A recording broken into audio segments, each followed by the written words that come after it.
Yun mga best friend, welcome back na naman dito sa ating channel. So panibagong vlog, may bagong araw na naman natin ibigay ngayon. Mapagpalang araw mga best friend.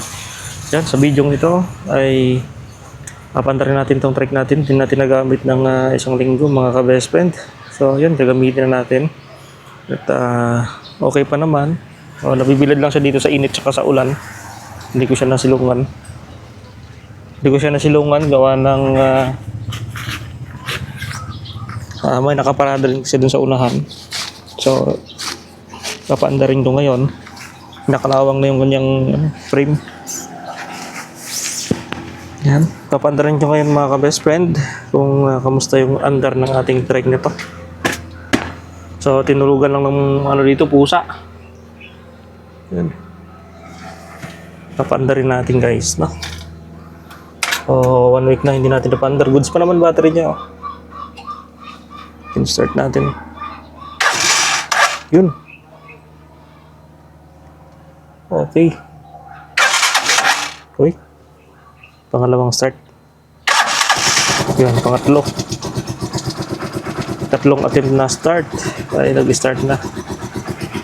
Okay pa yung under niya, oh.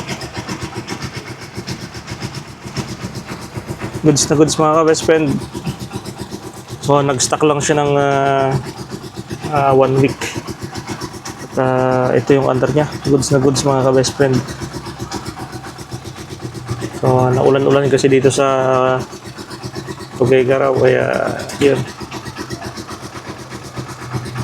nabakat na yung dito, tubig ulan. So hindi ko siya napasok doon sa grahe.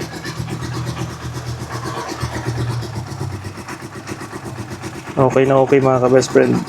Painitin na natin ng konti. Laking tulong talaga to, itong kanyang cover sa gilid. So in case na lumakas yung ulan ay hindi mababasa yung ating mga switch dito sa handlebar. Yan, mga ganito. Importante kasi ang switch natin hindi mabasa, kasi pag ito mabasa ay mabilis, namatay. Mabilis lumuma o mabilis mag-grounded to sa loob, kaya mas maganda mayroong ganito, raincoat. So, sinirado natin to. Pusa, napasok ng pusa.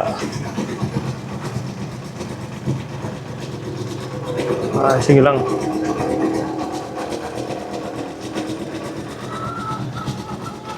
Okay na okay pa naman mga ka-best friend. Goods pa naman. So, ginagamit ko lang to pang service sa school, sa hatid sundo ng bata. At least ito, hindi tayo mahirapan paikot or mag-U-turn, kasi gawa ng parang motor lang din naman kasi manubela niya. Isang hit mo lang ng ganun ay makakaikot ka na. Unlike sa 4 wheels na medyo kailangan ng malaking clearance, no? Yun. So natanggal yung aking napansin nyo kanina. Tanggal yung aking busina. So napakalakas to pagka ito yung ginagamit ko. Ayun. So medyo mainit na siguro. Yan, malamig pa rin. Hindi pa gaano mainit guys.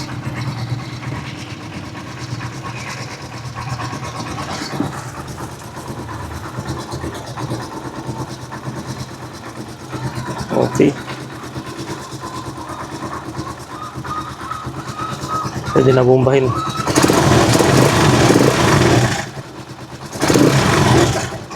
Okay.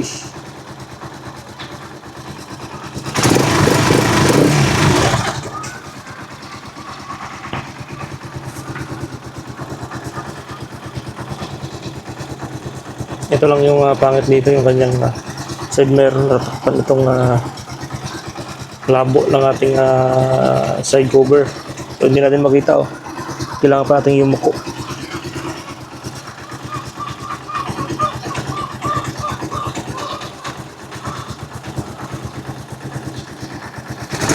Yan.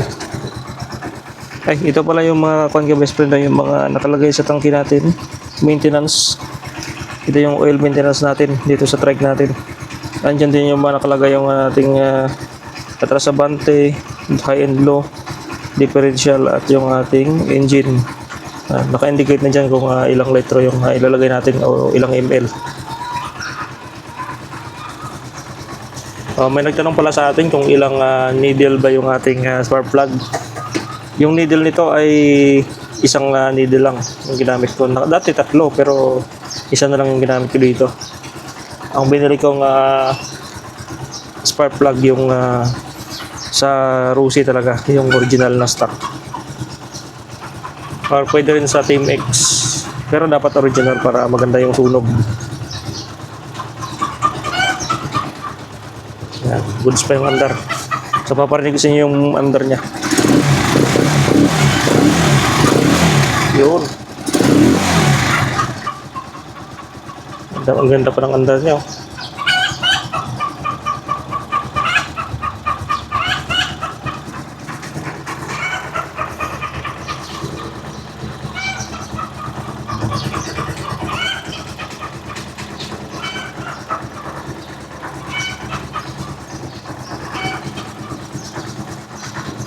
Okay. Subukan natin busina. Yun, gumagana. Signal. Yun. Gumagana lahat. Yun. Halos lahat gumagana. Ilaw. Yan. Dim light natin gumagana. Headlight. Yun, gumagana. Testing natin yung ating fan. Yun, galing. Gumagana, mga kabespet lahat. Astig.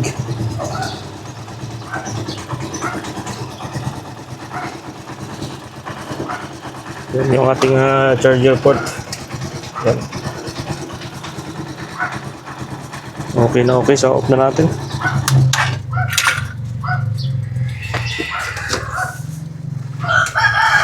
Sikip. So,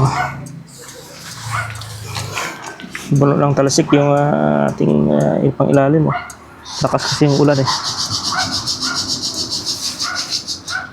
Yan, naminit na rin yung makina. Ha?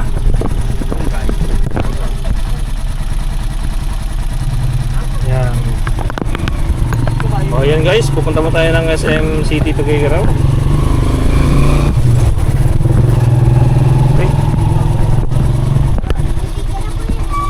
Oh, nandiyan na pala sila?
Lonely.